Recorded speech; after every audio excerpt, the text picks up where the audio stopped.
Iran राष्ट्रपति मसूद जेपेस्कियान सहित कथा हेले प्रधानमंत्री नरेंद्र मोदी कहले मध्यप्राच्य भारतीय सुरक्षा और आवश्यक सामग्रीर पूर्ति सबुठु प्राथमिकता आमे शांतिर पक्षधर। पीएम किसान उत्सव 9 कोटी 32 लाख चाषी अकाउंट को आसिब 18,640 कोटी टंका। आसाम गुवाहाटी कार्यक्रम में जोगदेवे प्रधानमंत्री मोदी भुवनेश्वर में सामिल हेबे मुख्यमंत्री।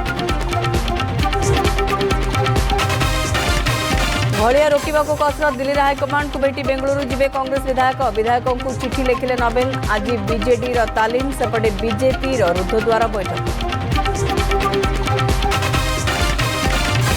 केंद्र सरकार बड़ घोषणा सहरांचल 25 दिन और ग्रामांचल 45 दिन में थे एलपीजी सिलिंडर बुकिंग करेंगे लोके। विकल्प साधन भाव प्रति राज्य पर अतिरिक्त 40,000 किलो लिटर केरोसिन देवे सरकार। आसंता 3 दिन पश्चिम ओडिशार अधिक ताती नहीं पाणीपाग विभाग पूर्वानुमान। गतकाली झारसुगुड़ा में पारद टपिला 40 डिग्री तापमात्रा आहरी 3 डिग्री बढ़।